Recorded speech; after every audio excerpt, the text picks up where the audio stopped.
আসসালামু আলাইকুম। এখন রান্না করব গরুর ভুঁড়ি বা বট, যে যেটাই বলেন। এটা আমি ভালোভাবে ধুয়ে কেটে ছোট করে কেটে নিয়েছি।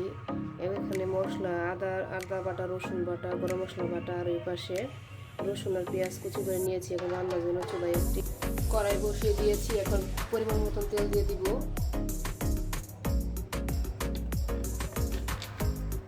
তেলটা গরম হয়ে গেছে। এখন আগে থেকে কেটে রাখা পেঁয়াজ আর রসুন কুচি দিয়ে দিব।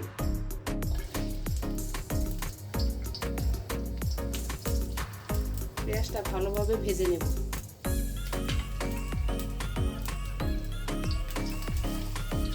এখানে আমি আস্ত শুকনো মরিচ, দারুচিনি, এলাচ দিয়ে দিলাম।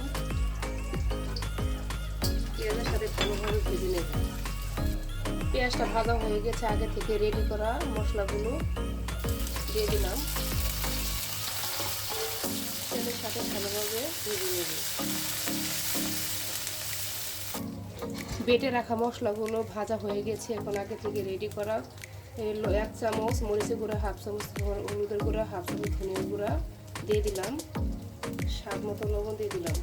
সবগুলো মশলা ভালোভাবে কিছুক্ষণ কষিয়ে নেব। মশলাগুলো কষানো হয়ে গেছে। আগে থেকেই কেটে রাখা বটগুলো দিয়ে দিব। ভালোভাবে মশলার সাথে মিক্স করে নেব।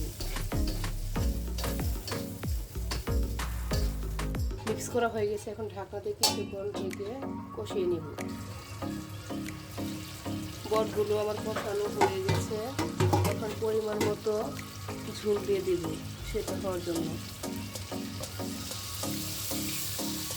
এখানে আমি গরম পানি দিয়েছি। আবারও কিছুক্ষণ ঢেকে রাখবো।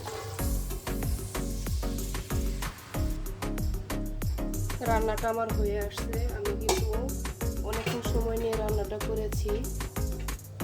নামানোর আগে এখন ভাজা জিরার গুঁড়া দিয়ে দিব। পেঁয়াজ বেরেস্তাও দিয়ে দিলাম। ভালোভাবে সবজিগুলো মিশিয়ে নেব। রান্নাটা আমার হয়ে গেছে। এখন একটি বাটিতে নামিয়ে নেব। একটা বাটিতে নামিয়ে নিয়েছি। রান্নাটা কিন্তু দেখতে অনেকটাই লোভনীয় হয়েছে। আমি যেভাবে বাসায় বট ভুনা করে থাকি এটা আপনাদের সাথে শেয়ার করলাম।